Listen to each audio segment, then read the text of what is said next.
the Biz, the show where real-world business meets real-world results.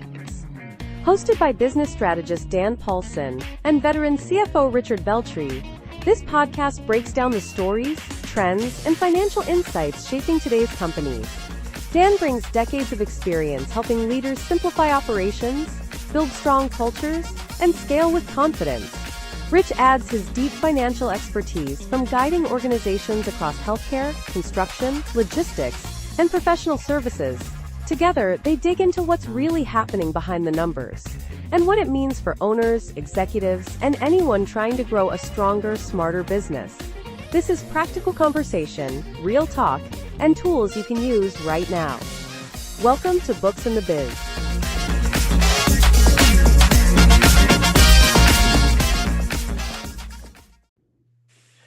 Welcome back to Books in the Biz. Rich, how is life in New Jersey? It's okay. Not too Excellent. bad. Excellent. At the time of this recording, it is raining really nicely here. And as I was explaining to you, I have a car cruise this afternoon, which I'm beginning to question whether or not it's actually going to happen. But rain could also be part of our subject today as well, since we're talking about roofs, because apparently Facebook thinks I need a new roof for some reason. And while it's really not about roofs or roofing companies, I found something interesting, because I'm sure you've experienced this too. Anytime something is mentioned on or around Facebook, all of a sudden stuff starts populating your feed that is very similar to the subject that you talked about. So I'm guessing you're going to start looking for a new roof here pretty soon too, since that's what we're talking about here. But one thing I found, let me pull this up so I can kind of show you what I'm talking about. And let's just do this here. Okay. So here's one of the first ads that popped up on Facebook. And just to be clear, I've crossed out the names of the companies and tried to clean up as much of that as possible. You might recognize them by the images. In no way, shape, or form am I or Rich commenting on the quality of the work of these companies or anything like that. That's not the topic of what's here. But there was an interesting observation. And as you can see, for those of you who have the video, the roof price starts here at $7,999. And you can kind of see where on this one, they talk about, roofs are usually $15K. I'm like, well, even at $15K, I think that's a pretty good price, because I think I paid more than that when I got mine done. And I know you mentioned yours was higher too.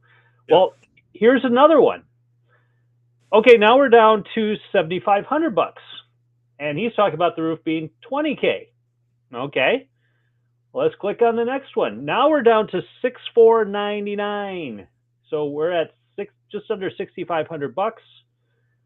We got another one that's $6,399. We've got the next one here is now down to $6,250. Can't talk. Rich, this is a hell of a deal. Every time I click on something, it gets cheaper and cheaper. Yeah. Here's one for now, $5,997. So we're under $6,000 for a brand new roof on your house. And they talk about how roofs are, sometimes anywhere between 20 and 50K. My experience helping my mother get a new roof several years ago, actually not that many years ago, about 3 years ago, she spent about 40K on her roof. So to me, that price seems a little bit more legit. But again, not commenting on the quality, they keep talking about, quality of goods and services. So let me show you, because they all also seem to have pretty much the same verbiage in their posts. So, out of, get 3 quotes, one is suspiciously cheap, all this other stuff. It basically talks about quality goods, quality work, this, that, the other thing. So they all kind of say the same thing. And I guess what I'm struggling with here, and we've had some conversation about this, but I don't think we've gone into the depth that maybe we should. And I'm just trying to turn this off here. Oh, come on, cooperate with me. Anyway, I'll leave it up for now. This seems like a race to the bottom. So we start at 8,000, then we get down to 6,000. That's a pretty big difference on something that you and I have already we know we paid a lot more money for it. Now, the operations person to me says, well, there are probably opportunities to streamline the process and get some savings and still maintain some profitability. I would be interested in talking to a roofer about that. I know you from a financial side are eventually going to say, well, if you keep cutting your price, then what are you going to have left to work with here? So I've talked enough now. Let's get your side of things. What do you see that that is good or bad about trying to compete on price and price alone? If you're going to try to compete on price, my first concern is, do you actually know your cost? Mm-hmm. Those are the guys that scare me the most because they work on gut feel rather than putting pen to paper or knowing their costs enough that they could stand there and actually spit them off at you in a matter of 5 minutes. That it's going to cost this much in labor on average is fine, right? If it's going to take you, a week to do a job or a couple days to do a job. I mean, I'm not a roofer, so I can't tell you what the estimation is, right? But, I will tell you that one of the companies on here, and I will say all these companies that I posted on here, even though I crossed out the names, I recognize all the names and I perceive them to be very reputable companies. One company will advertise a roof in a day. So that's stripping the roof down and putting new shingles on. I would guess that's more of a standard ranch style home, but just to give you some background in what I see here. Nope, understood. So, a day, maybe a carryover, they know it's going to be this much money. They know their labor rate. They know that the materials are going to cost them X dollars. They're not expecting any issue underneath, and that might be a caveat in the $79.99 or the $59.99, if we have to replace, the actual underlayment or everything else, like what else am I not getting? So I think that's my first concern, because those are the guys that are basically thinking, well, and I'll use this phrase, I know he's with you before, but we'll make it up on volume. If you're losing money on the job and then you go get another job and you're losing money on that job, you're not making anything up on volume because there's no profit in either one of them. So it's just a further, like you said, race to the bottom. That's where my biggest fear is. If these are relatively small roofing companies, then do you have a data point? Are you running it like everybody else that runs it where they know your receivables and they know the cash in the bank and then they don't actually pay attention to the cost? So if you're paying attention to your costs, and you know these numbers and you know what's going to hit you, then if you can still do it, like you, I would love to have a conversation with you. How did you do it? How did you get to the point where you can do it? My roof cost double what they're advertising. At minimum, it cost double. And that was before they started racing to the bottom. So at their higher price, it was double that. So, right. How did you get there? How are you making a profit? And I guess the second part is it an advertising thing? Like, do you give away one at that price, but your house doesn't qualify? When you go and buy a car, right? And there was an ad in the paper, and the ad in the paper said, get this car for $200 a month. And then when you get to the dealership, like, no, we don't have that car anymore. It's about a $500 a month car, not anymore. I don't think anybody sells a car for $500 a month. But anyway, is this an advertising thing? Is it sure designed to get you to call? So anyway, those are the two things that I'm thinking of. The scary one, that you don't know your numbers and you're giving away roofs for free and I'm coming over and moving in. And then the second one being, if this is your marketing play, okay, except you're going to piss some people. You're going to make some people angry. All good. Yeah. You're going to make some people angry when they come in and realize that you're just, the advertisement's not real, not consistent. I'll say it's not consistent. Yeah, I think so. I'll look at it from the operations side. Here's where I think there might be where they are getting some advantages to streamlining the process. I have seen now where, how typically they'd roll in a dumpster, they'd rip everything off the roof, then they'd pick it up and they'd throw it in the dumpster. Well, now I see they have dumpsters that are actually they're able to elevate up to the roof height. What Oh, I wow. perceive is happening is now they can pull this dumpster up alongside, they tarp off the roof, and they basically filter everything into the dumpster right away. So what that does is that minimizes waste on the ground that you have to pick up. Of course, your biggest problem is nails, because when you're ripping off a roof, there's all these nails that fall. And last I checked, most homeowners don't like it when they have a bunch of flat tires, so they've got to go through and make sure they got all the nails picked up. I also perceive from a marketing and operations standpoint, and it's kind of what you're talking about with, is this really the lowest, am I going to get it for this cost? My guess is, well, it might be a quality shingle. There's different levels of shingles. And if you look at, the standard shingles out there will last approximately 10 to 15 years max. You get into the architectural shingles, 25 to 30 years, and possibly longer depending upon how much hail or whatever other damage you get. So, but they're not going to be your base shingles. They're going to now be an upcharge. There is then metal or steel roofing, which is basically at that point you're a lifetime roof, but now you're going to pay double even what probably the 30-year shingles are going to be. So I perceive part of this is an attractive offer to get you in the door. The salesperson is going to sit there and talk to you and say, well, if you're going to be here a couple of years, this is perfectly fine, and we can do this for $6,000. Or if this is, how long are you planning on living here? Oh, you're going to be here another 20 years?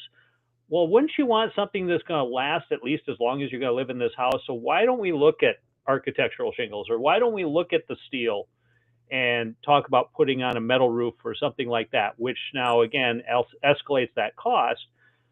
But a good salesperson can kind of elevate and sell some add-ons in there. I know one of the articles here also listed, we'll also put on gutter guards. So keep the leaves out of your gutters. We'll do that as included on the price. So in that way, they're kind of including an extra add-on with it. And that was also the highest price one that I listed. But I think that's part of what they're doing. So they're giving you a really attractive offer. They're getting in the door, and then there's the upsells that come with it. The other option I would see from an operations standpoint is typically, and you might have experienced this when the last time you had a roof put on, they start working on your roof. They put a sign out in your yard from the roofing company. And then what's the next thing they do? They send a salesperson up and down the street saying, hey, we're working on so-and-so's roof while we're in the area. Can we do your roof as well? So now that they got their team in the area, if they're doing 4 or 5 roofs in that area, they're using the same labor. It doesn't add that much time. They don't have to haul their stuff back to the shop or across town or to a different city. They can basically work that block, and that's also kind of economies of scale, if you will, because they're now doing multiple houses in the same location. So I perceive that's probably some of what's going on here, where they're able to kind of get that price point down a little bit. But maybe at some point we should get a construction company or a roofing company on here and talk a little bit more about, how might they do this. But, from an operations standpoint, that's the first thing I would look at. If we're going to go out and market roof, how are we going to do that in a way that's going to minimize our costs and maximize our profit margins and our gross sales? And those are just the ways that I would perceive. Understood. I think good point about the guys walking up and down the street trying to get the guys that,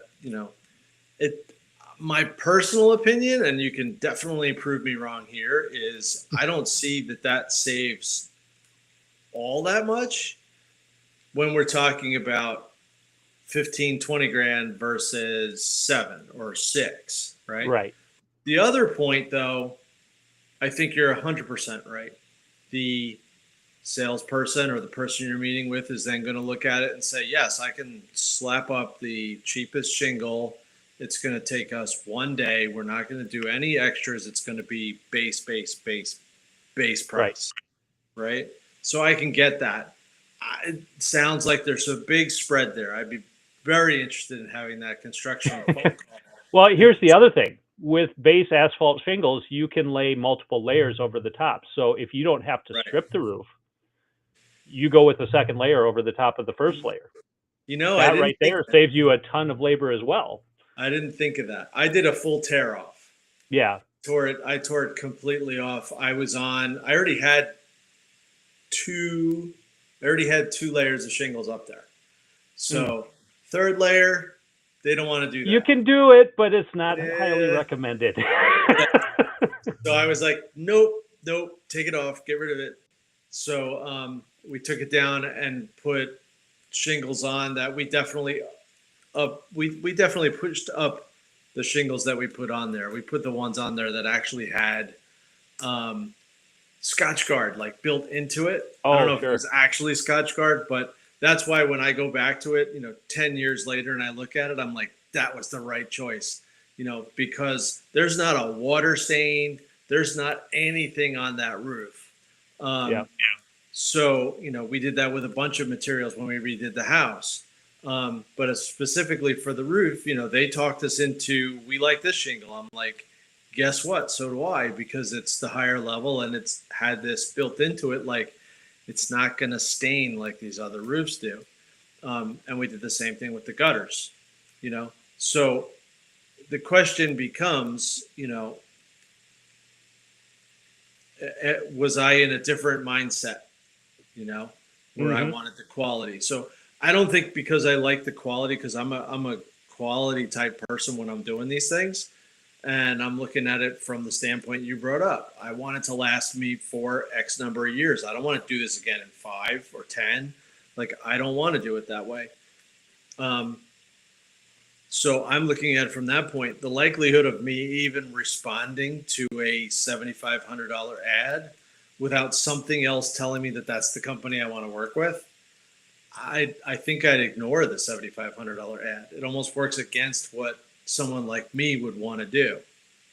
And to be honest, maybe you and I wouldn't be the target market for that. But let's dig into that a little further, because we talked about this race to the bottom. And I think the biggest challenge that most organizations have, at least in my experience, is the owner doesn't want to adjust their price to what they need to make out of fear of losing that customer. And I've been on both ends of it. So when I was in the restaurant business, we worked with product that, the cost fluctuated often because of what it was tied to. It was basically tied to milk prices. And the moment milk prices started going up, mixed costs started going up. And then you start looking at what you're selling the product for, and all of a sudden your margins start dropping. Now, at the time I was working at that company, the owner had an accountant that said, well, who cares if you have fewer clients? If you sell at a higher profit margin, you can take on fewer clients, still make the same amount of money. Okay, that's true to a point, until eventually you price yourself out where you lose too many clients and now you're going the wrong direction. And part of that might have been what happened in that situation. At the same point, the other side of this is you keep dropping your price. As I just showed you on here, somebody's going to come in $50 cheaper, $100 cheaper, $1,000 cheaper. And you start playing this game where, okay, if I'm going through my feed and every other thing is an ad for the exact same product or service and it just keeps getting cheaper, what am I going to do? If I am price conscious, I'm just going to keep going until I find the cheapest guy or gal out there, and that's the one I'm going to go with. So from the business side of me, I don't see where this is a winning strategy long term. Now, maybe again, they're all using the same marketing company, and the marketing company has the strategy, well, this is just the door opener, and then you upsell them on other features, benefits, or products that you can go along with it. I'm just curious as to, from your side of things, from the financial side, and we can also talk about a client we both have who had a consulting firm come in and say, well, you're going to give your product away, or you're going to sell your product for, $1,000 off or $2,000 off. You're going to constantly offer these specials. And I said, I just don't see how you win, because your competition is going to do the same thing. And if you're all competing on the same thing, which is the number, eventually somebody's going to lose. And it's probably going to be you, because you're going to keep lowering your price to the point where now it's not even profitable to do it, even no matter how many you do. Right. Correct? Yeah. And I think that, when I was in business school, I got in trouble. Because you had to do a class right? Which was sort of the capstone, business expert class that, was one of the last classes you take before you graduate. And we had to run literally a sneaker company. Okay. And we had to make all the decisions, and then you'd put them in the computer and say, these are my decisions on the variables that happened. And then the computer would work with your answers and spit out a report of what happened to you that week. And the next week you'd have to you have to answer the questions again. Yeah. You want to do. So one of the things the professor had talked about was sort of the strategy chart. And it was like, when you have a business, which box do you want to be in? Are you high volume and high price? Are you high volume, low price? Are you high price, low volume? And, just you work it out for the 4 quadrants, right? And you pick one. And I decided one day, like, hey, guess what? We're like never winning. Like, we were always selling. We were always moving forward, but we weren't winning the competition. So it was like, well, we have all this extra inventory, throw it into the market, into like the bargain basement bin, right? Mm-hmm. And we sold everything. So that week, everything, and I didn't know anything, right? I'm brand new, just out of school, like trying to get out of school. And I'm like, well, this makes total sense to me. I'm sure every CEO who ever talked to me after that said, you did that? But I think the point I'm trying to make is, you pick a quadrant, right? This is what I got on my paper. When I wrote the paper about running the sneaker company, I got a lower grade, and I went to the teacher and said, why did I get the lower grade? And he said, you never switch your quadrant. You never switch. You have to have a really, really, really good reason for switching from one to the other, because your business model is designed around the quadrant that you're actually in. So when you first had to pick one, it was the first thing you had to do. You had to pick one of the quadrants, and we picked not the higher end. We didn't go after Michael Jordan as our brand ambassador. We weren't selling shoes at $1,000. We went and said, everybody else is competing for the brand ambassador. Let's be the cheaper guy that everybody can buy the shoes and make the market bigger. But then I tried to go, a different direction, because it got me a whole bunch of cash, but I ran out of inventory. Right. So it's like you had this whole analysis that went along with that switch that wasn't about the shoes at all. It was about the switch. So I would look at it and say, if your design was to be a high volume player, you have to be able to attract more people. You have to be planning on being bigger. You have to be able to run faster. As to your point, operations have to be speedier. You have to be able to get in and out of a job without getting stuck.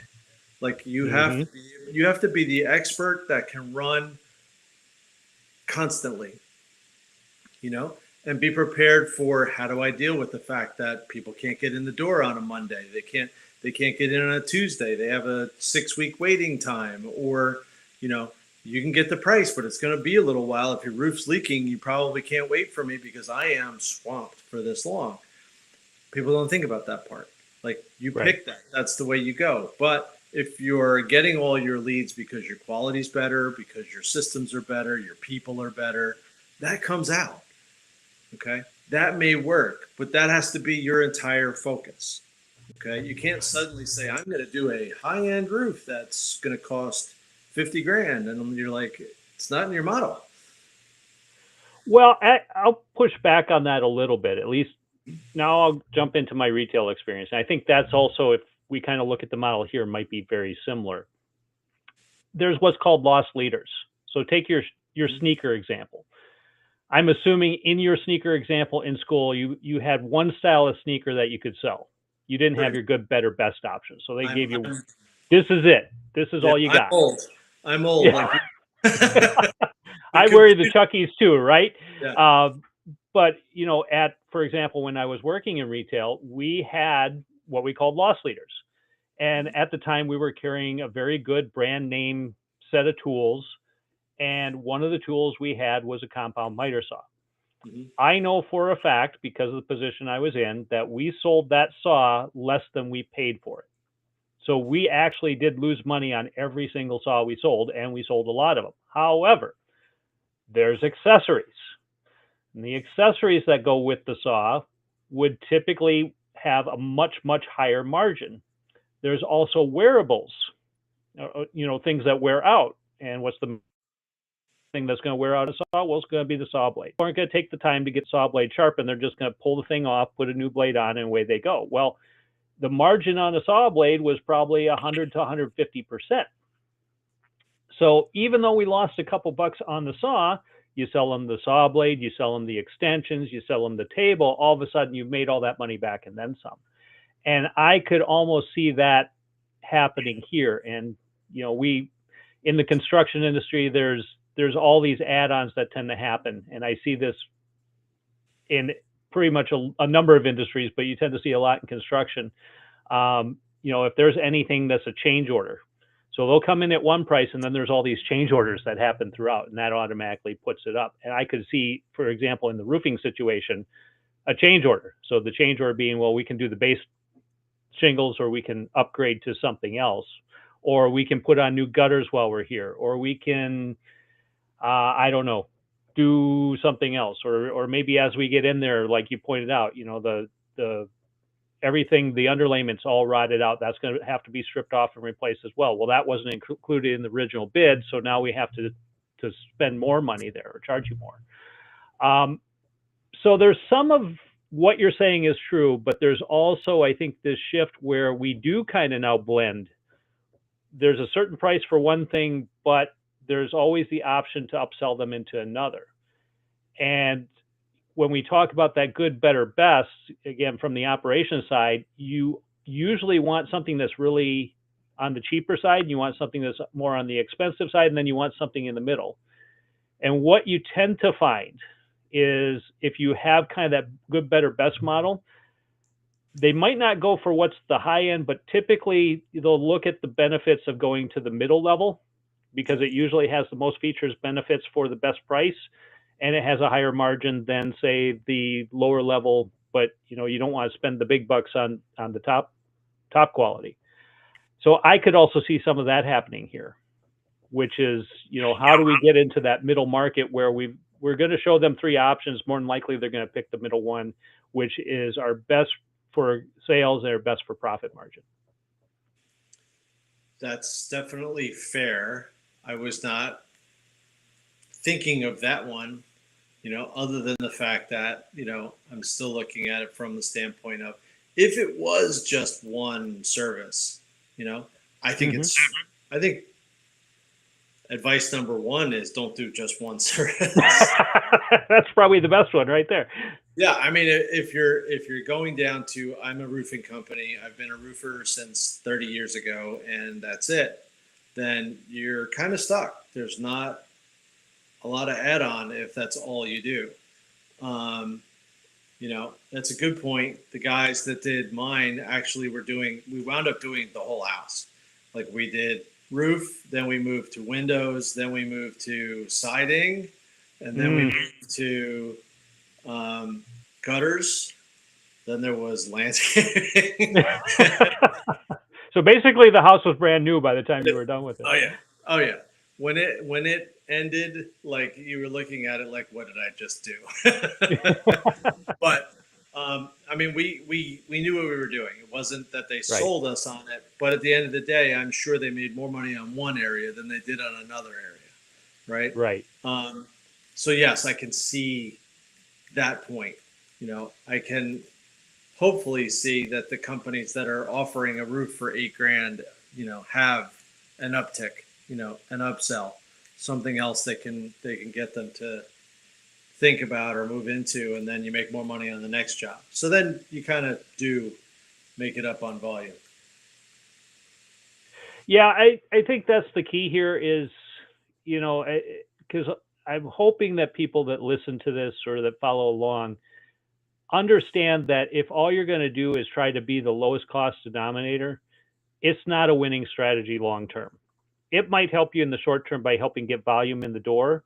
But as you pointed out, if you're not efficient or if you don't know your costs, it's a very quick way to put yourself underwater and really get in a big pickle where now You still have to pay people. You have to pay people fairly. And in most cases in construction, in order to get the people, you have to pay them well.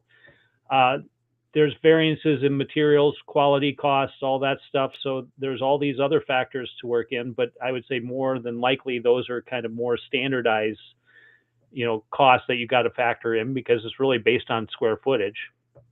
But in any industry, whether it's manufacturing, whether it's construction, retail, restaurant, if all you're going to do is be the cheapest, is probably not going to get you very far in the long run. Agreed. Anything you want to finish with, Rich, before we wrap up here? What would you tell people from the financial side? What's the best thing that they should do if they are either starting a business or trying to figure out their strategy on profitability? What would you have them do from either a product or service side? What's the first thing you'd have them do? Oh, I have never been a volume guy. I've tried it a few times, and I'm not a fan. It's not for me. So as much as I was mad that I didn't get the grade on that paper, I always took it to heart what the professor said to me back then. And so I always look at what's my quadrant, and should I stay in that quadrant? So I would tell people to look at exactly that. What are you planning on doing with the business? Does it fit what everybody else is doing? Can you operate a high dollar in a environment that's entirely low dollar? And make sure you've considered that piece. And then at that point, if you need more bouncing it off of somebody, then you can email me and I'll be happy to, help you kind of take a look at it and say how And what's your email again if they want you to do a cost analysis for them or a price analysis? It's rich@xcxo.net. Excellent. And I guess from my perspective, I do agree with Rich. I would rather focus on quality and differentiation. And that's something we didn't talk a lot about here. But, as you look at all these ads, like I said, they're all kind of the same. They all look the same. The only thing that's really different is the price point on them. Well, if that's all people are going to look at, that's all they're going to know you for. And unfortunately, it might put you in a situation where they're not going to call you. They'll call the cheapest guy out there. So for me, it's knowing your client, knowing the level of service you want to provide, and knowing the quality of that service. And if you have any questions on the operations side, you can get a hold of me at Dan@XCXO. Rich, as always, wonderful conversation. I think this was a good one to talk about, and I'm sure we will have more discussions about this, and hopefully we get some feedback from some of the listeners on what they would prefer to do or not do when it comes to pricing strategy and profitability. Sounds good. All right. Take care. Have a good one. All right. See ya.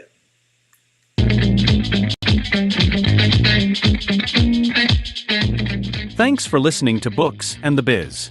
If today's conversation sparked new ideas for your company, the team at XCXO can help you turn those ideas into action. XCXO brings together seasoned executives, fractional CEOs, COOs, CFOs, and CXOs who step into your business with the experience, strategy, and leadership to drive real results. Whether you're trying to scale, strengthen operations, improve profitability, or prepare for transition, our experts help you move faster and lead with confidence. To learn more or start a conversation, visit xcxo.net. That's xcxo.net, your shortcut to stronger leadership and a better run business. Thanks again for joining us. We'll see you next